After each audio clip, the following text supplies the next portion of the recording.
धियो यो नः प्रचोदयात्। गज और ग्राह का समाचार का उपाख्यान तो आपने सुना होगा। गज के मुंह में गज ग्राह के मुंह में फंसा हुआ जब बेबस हो गया, बेचार हो गया, बेकार हो गया, कोई रास्ता उसको दिखाई नहीं पड़ रहा था, तो उसने भगवान को पुकारा, क्योंकि भगवान के सिवाय कोई और सहायता करने वाला था नहीं उसके पास। तो भगवान को किस तरीके से पुकारा? भगवान को पुकारने के लिए अनेकों उपाय हैं। कहीं कीर्तन किए जाते हैं, कहीं यज्ञ किए जाते हैं, कहीं अनुष्ठान किए जाते हैं, कहीं जप किए जाते हैं, कहीं होम किए जाते हैं, लेकिन बेचारा गज तो ये भी सब नहीं कर सकता था। उसने एक फूल वही पानी में से कहीं से उठा लिया और उठा करके अपनी सूंड को ऊंचा उठा करके भगवान को जोर जोर से पुकारा। भगवान ने उसकी भावना को समझा, हृदय को समझा, उसकी मुसीबत को समझा, उसकी कष्ट को समझा, अंतरात्मा को समझा, और भगवान दौड़ करके आए और अपने चक्र सुदर्शन से गज को मार डाला और ग्राह को मार डाला और गज को छुड़ा दिया। ये कथा आपको मालूम है ना? ठीक यही कथा मनुष्य जाति के सामने इस समय भी उपस्थित हुई है। मनुष्य जाति को एक आप गज की तरीके से मान सकते हैं, जो फिलहाल अनेकों मुसीबतों में फंसा हुआ है। बहुत सी मुसीबतें तो पहले भी हमने आपको बताई थी, चाहे वातावरण बिगड़ रहा है, वायुमंडल बिगड़ रहा है, जनता की संख्या अंधाधुंध पैदा होती हुई चली जा रही है, विकर्ण बदल रहा है, युद्ध की सामग्रियाँ बन रही हैं, जिससे क्या हवा की परतें खराब होती चली जा रही हैं, वगैरह बातें तो पहले भी आपको बताई थी। लेकिन इस साल, जिस साल के आप यहाँ सामने बैठे हुए हैं, इस साल की कुछ विशेष मुसीबतें हैं और उन विशेष मुसीबतों की ओर आपका ध्यान जाना चाहिए, आपको उसको अनुभव करना चाहिए। अभी फिलहाल कितनी महंगाई है आपको मालूम है? टमाटर बाजार में 20 रुपये किलो और 18 रुपये का भाव मिल रहा है, आपको मालूम है ना? महंगाई का क्या हाल है? महंगाई चल रही है। महंगाई के मारे सामान्य आदमी का 100 में से 99 आदमियों का कचूमर निकल रहा है। ये विचार कर रहा है कि अपने बाल बच्चों का ब्याह शादी तो दूर, ये अपने बाल बच्चों का पेट भरना किस तरीके से होगा, तन ढकना कैसे होगा। ये एक मुसीबत इस समय की है। एक मुसीबत इस समय की कि प्रकृति हमसे नाराज हो गई है और प्रकृति ने नाराज होकर के वर्षा के ऊपर प्रभाव डाला है। वर्षा की वजह से क्या मुसीबतें आ रही हैं आपको मालूम है? खेती सूख रही है, कुओं का पानी नीचे चला जा रहा है, डैम और जहाँ नदियों के पुल बने हुए थे उनका पानी बेहिसाब घटता हुआ चला जा रहा है, बिजली पैदा होने की मुसीबत आ रही है।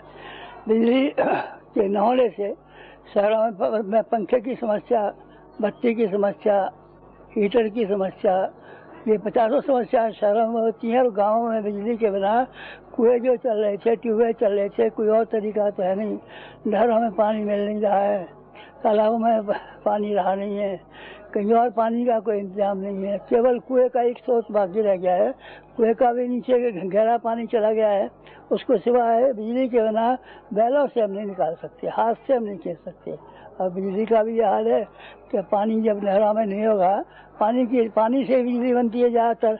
हमारे प्रांतों में तो ज़्यादातर बिजली पानी से बनती है। पानी का अभाव हुआ तो पीने का पानी, नहाने का पानी, खेती का पानी और ट्यूबवेलों से जो कुछ मिल सकता था वो पानी की एक बड़ी भारी मुसीबत है।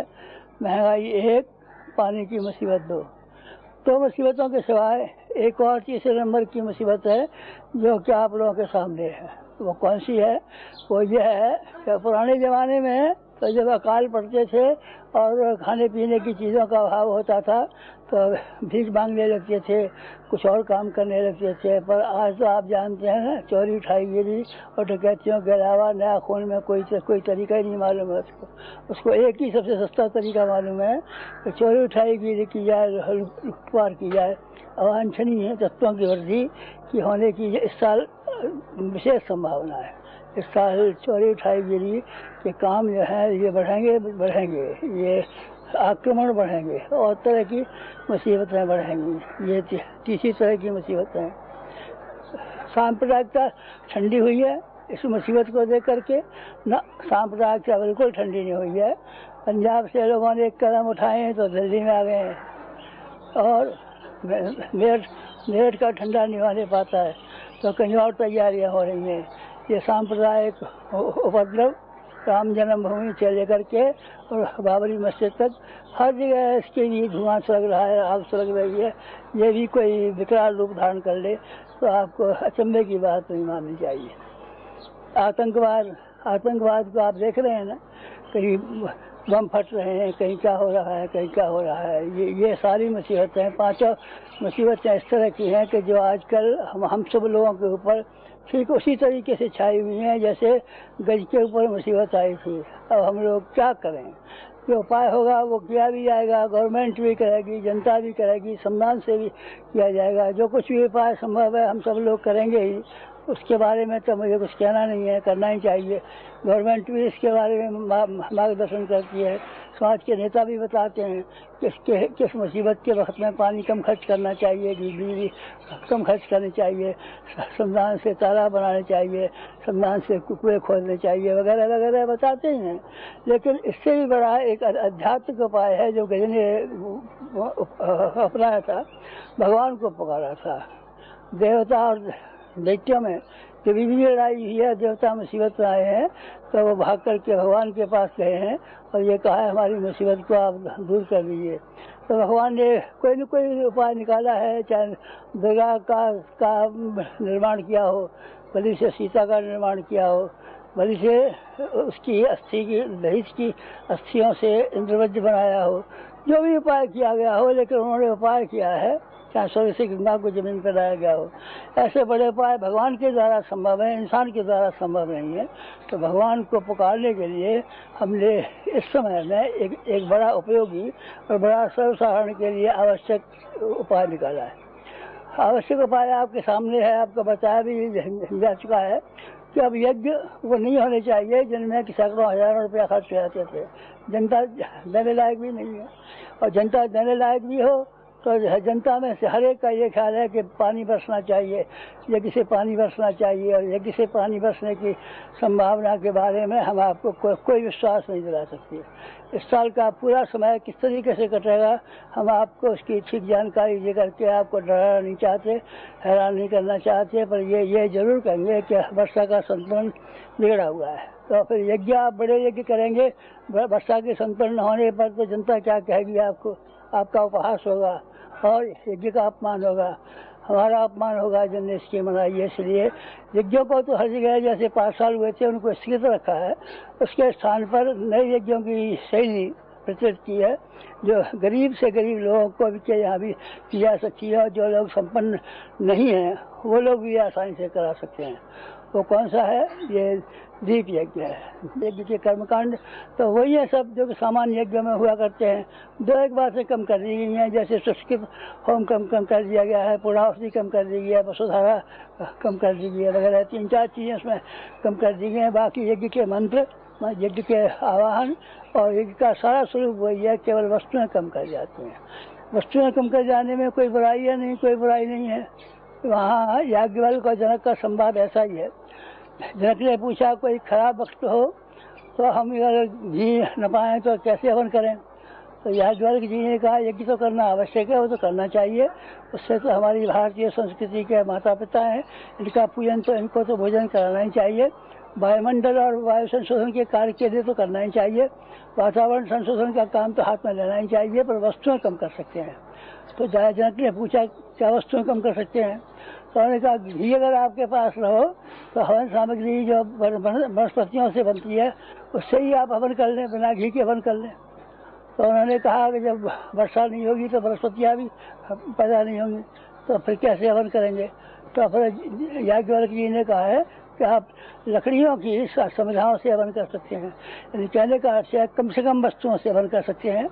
तो ये दीपक यज्ञ जो है ये मुसीबत के समय पर, आपत्तिकालीन परिस्थितियों के समय में हमने ये कहा है लोगों से, और लोगों ने स्वीकार भी किया है। इसको भी आप करते हैं तो इसमें जो श्लोक बोले जाएंगे, मंत्र बोले जाएंगे, भावना जो आपकी मिलेगी उसके कारण से पुण्य उतना ही हो जाएगा जितना कि आप यज्ञ कुंडों को खोद करके हजारों रुपया इकट्ठा करके जो खर्च किया करते थे, लगभग उतना ही पुण्य मिल जाएगा। ये यज्ञ का तरीका एक। यज्ञ का तरीका दो, सवेरे प्रातः काल सूर्योदय के समय पर यज्ञ प्रारंभ हो जाना चाहिए। जब तक धूप फैलती है, ठंडक पड़ती है, अपना घर का काम का वक्त होता है, दुकान खुलने का वक्त होता है, उस समय से सवेरे का कार्यक्रम तो वैसे समाप्त हो जाएगा। सायंकाल का एक और कार्यक्रम है, वो भी आपको भुला नहीं देना चाहिए। सायंकाल का कार्यक्रम क्या है? सायंकाल का कार्यक्रम ये है कि सायंकाल को कीर्तन किया जाए। कीर्तन, पुराने कीर्तन में हमारे कीर्तन में तो फर्क है। पुराने कीर्तन में तो केवल रामधुन हुआ करती थी, रामधुन, हरे रामा हरे कृष्णा, बस केवल रामधुन होती थी। हमारे कीर्तनों में विचार और टिप्पणियाँ भी जुड़ी हुई हैं। भगवान का नाम भी है, भगवान के नाम के साथ में विचार भी जुड़े हुए हैं और टिप्पणियाँ भी जुड़ी हुई हैं। यानी यज्ञ के बाद में देव दक्षिणा दिया है तो उसमें कोई न कोई एक अपनी बुराई छोड़ी जाए और कोई न कोई एक अच्छाई बढ़ाई जाए। यह काम करना भी आवश्यक है। यही दक्षिणा है। दक्षिणा के लिए पंडित जी को 1000 रुपया देंगे और उनको 5 कपड़े देंगे और फलाने देंगे, नहीं, किसी पंडित को जरूरत नहीं है। ये सामूहिक यज्ञ है। देवता मिलकर के गए थे तो कोई रैली लेकर के थोड़े गए थे कि बसें भेजी जाएंगी और ठेले भेजे जाएंगे और उसमें देवताओं को इकट्ठा करके लाएंगे, उनको खाना दिया जाएगा, इसलिए थोड़े गए थे। देवता अपना सम्मान दे करके गए थे। तो इसमें यज्ञ में जो आदमी आएंगे, जो भी सामूहिक होंगे, जो भी हवन के मंत्र बोलेंगे, जो भी आहुतियाँ देंगे, वो सारे के सारे सहयोगी होंगे, सहकर्मी होंगे। इनमें से कोई पंडित नहीं होगा जो दक्षिणा के लिए आता है और ये पैसे की नौकरी के लिए आता है। पैसे की नौकरी की जरूरत नहीं है आपको, लेकिन देवताओं को दक्षिणा देनी पड़ेगी।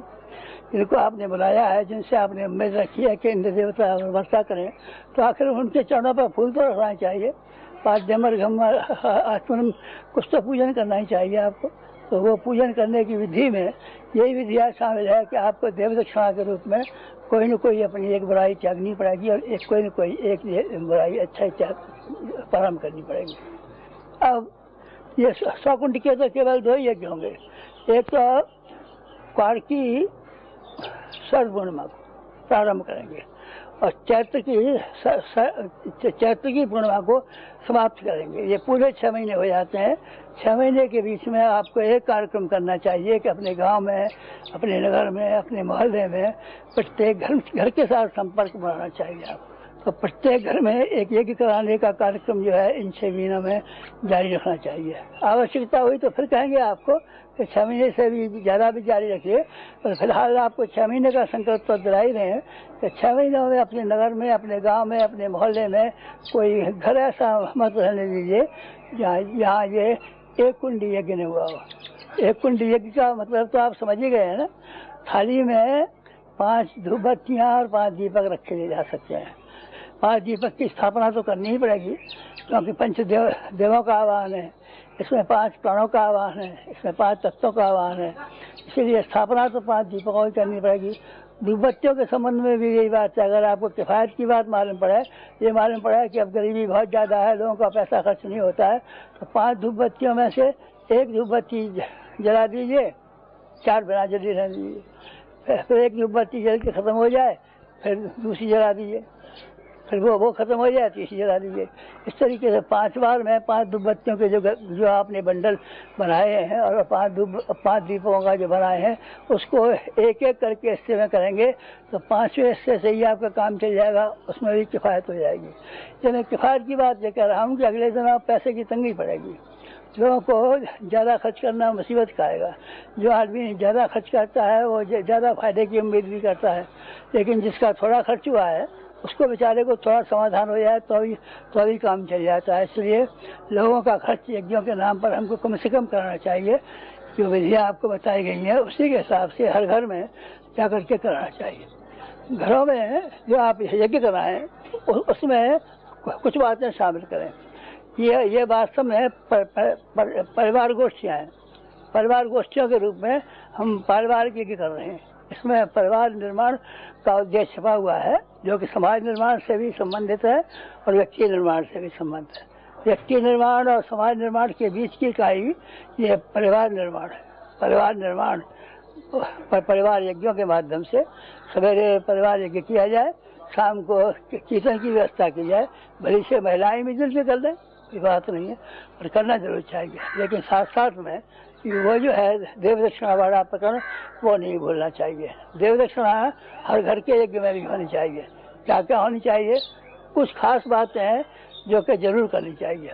प्रातः काल सूर्योदय के समय पर भगवान का स्मरण करना इस समय बहुत आवश्यक है। सूर्योदय का खास बात है इसमें। चाहे सवेरे कर लेंगे, दोपहर कर लेंगे, शाम कर लेंगे, नहीं भाई साहब, बिल्कुल सवेरे ही सूर्य निकलते समय पर ही, चाहे आप नहाए हों चाहे नहीं नहाए हों, सूर्योदय का समय, क्योंकि एक ही समय पर एक ही तरीके से एक ही समय में काम किए जाने की शक्ति सगुनी हो जाती है। इसलिए प्रातः काल का जब आवश्यक बताया गया है, उसको आप घरों में घर घर में जाकर के हर आदमी से मिल करके इसके बारे में कहिए कि प्रातः काल का जब हर आदमी करना शुरू करे, चाहे 10 मिनट का ही क्यों न हो। इसके सिवाय एक और बात है कि हमारे देश को गिराने वाली कुछ चीज़ें हैं, उनसे अपने आप को उबारने की कोशिश करनी चाहिए। शिक्षा की कमी इस तरह की है कि आदमी जानवर के बराबर हो जाता है। न उसके ज्ञान के कपाट खुलते हैं, न उसको नई जानकारियाँ मिलती हैं, न समाज में क्या हो रहा है ये पता चलता है, न दूसरे लोग किस तरीके से आगे बढ़ रहे हैं ये जानकारियाँ मिलती हैं। वो एक तरीके से कुएं का मेंढक बन के रहता है। इसलिए आपको शिक्षा के बारे में प्रौढ़ शिक्षा आंदोलन को इन यज्ञों के साथ में जोड़ करके प्रारंभ कर देना चाहिए। आप लोगों में से जो कोई पढ़ा लिखा आदमी हो उसको ये प्रतिज्ञा करनी चाहिए कि हम 5 बिना पढ़ाओ को तो जरूर पढ़ाई देंगे। चाहे आपके उसको घर जाइए, चाहे उसको अपने घर बुलाइए, चाहे 1 महीने पढ़ाइए, चाहे 6 महीने पढ़ाइए, 2 वर्ष में पढ़ाइए, लेकिन 5 व्यक्तियों का नियम लेके जाइए कि हम 5 व्यक्तियों को पढ़ाएंगे। यही बात कुटुंब में, परिवार में होने वाले यज्ञों की बात है। वो पढ़ा नहीं सकते तो पढ़ तो सकते हैं। घरों में बुढ़े, बुढ़िया, जवान, स्त्रियाँ ढेरों ऐसी होती हैं बिना पढ़ी होती हैं, तो उनको पढ़ाने का एक आंदोलन अभी इसी यज्ञ योजना के साथ में हमको शामिल करना है। दूसरा एक और आंदोलन है, कौन सा, जो उससे भी ज़्यादा महत्वपूर्ण है। वो क्या है कि जो कुछ भी हम कमाते हैं वो सब पैदे के छेद में होकर के निकल जाता है। फूटा हुआ घड़ा हो, उसमें आप पानी चाहे जितना डालते जाइए, पर पैदे के छेद में होकर के निकल जाएगा। घड़ा खादी का खादी बना रहेगा। एक पैदे का छेद है हमारे समाज में। वो क्या है? ब्याह शादियों में होने वाला खर्चीली शादियाँ हमें दरिद्र और बेईमान बनाती हैं। ये तो हमने आपको 25 बार कहा है और कहते रहेंगे हमेशा। हमारा देश जो तबाह हुआ है, ये जो गरीब हुआ है, जो तो बर्बाद हुआ है, इसमें ब्याह शादियों वाली बात ऐसी है कि इसको अगर खर्चीला बनाए रखा गया तो आप समझिए कि हमारी आमदनी बढ़ा देने का चाहे जितना आप प्रयत्न करें तो अभी हम गरीब के गरीब रहेंगे। इसके लिए क्या करना चाहिए? आप सब लोगों में से ये प्रतिज्ञाएं करनी चाहिए, अभिभावकों को ये प्रतिज्ञाएं करनी चाहिए कि हम अपने बच्चे और बच्चियों के ब्याह शादियों में धूमधाम नहीं करेंगे।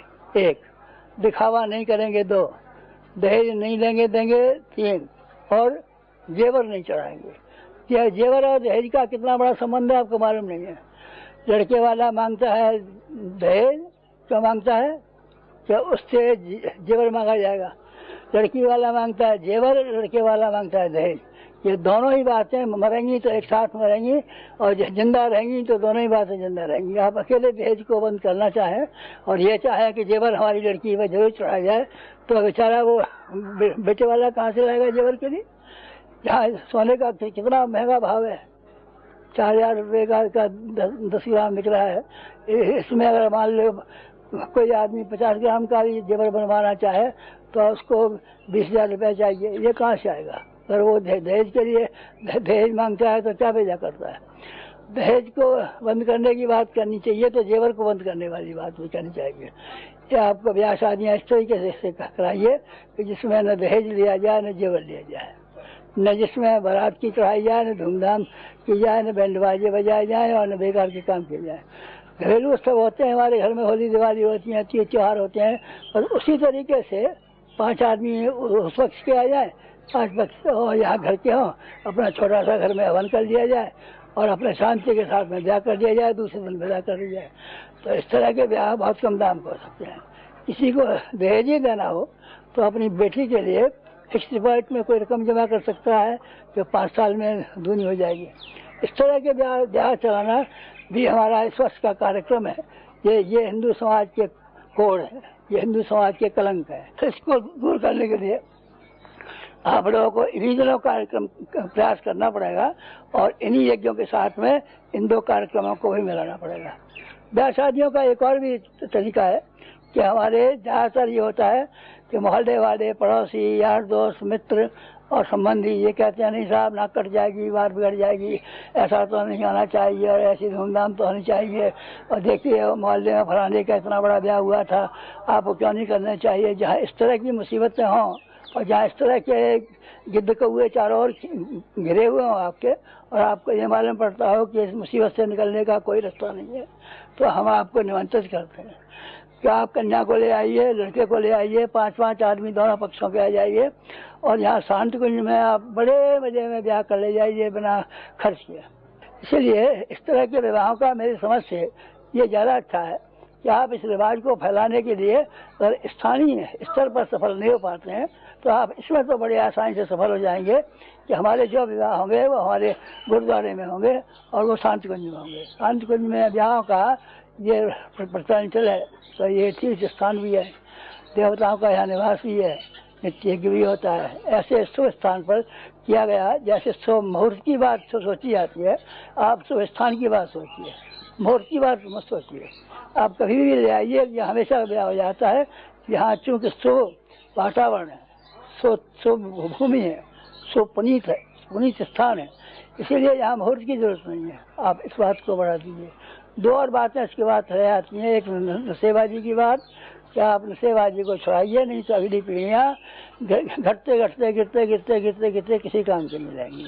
नशेबाजी से आदमी को, आपको ये तो मालूम ही है कि शरीर भी मारा जाता है, बुद्धि भी मारी जाती है, पैसा भी बर्बाद हो जाता है, कुटुंब भी तबाह हो जाता है और बच्चों का भविष्य भी खराब हो जाता है, और आदमी ऐसा बन जाता है जिसका न कोई विश्वास किया जाता है, न कोई पास बैठने देता है।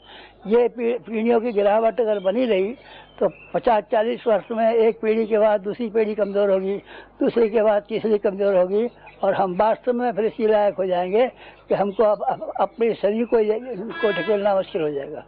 इसीलिए करना आपको ये चाहिए कि नशेबाजी के विरुद्ध भी जो कुछ भी आपके लिए संभव हो उसको जरूर करना चाहिए। नशेबाजी के सिवाय एक और बात है कि आप साग भाजी का तो हम कह नहीं सकते कि जब वर्षा का अभाव होगा तो साग भाजी आप कहाँ तक पूरा कर पाएंगे। साग भाजी मनुष्य के जीवन के लिए उतनी आवश्यक है जितना अनाज से कम आवश्यक नहीं है। आप साग भाजी उगाने के लिए अपने घरों में इंतजाम कीजिए। पीने का पानी पीते हैं, कुल्ला करते हैं, नहाते हैं, नहाने का पानी इकट्ठा कर लीजिए और अपने घरों में जो गमलों में, टोकरों में, पिटारों में, किसी में जो आपने रखी हुई है उसी में आप उस पानी को डाल दीजिए।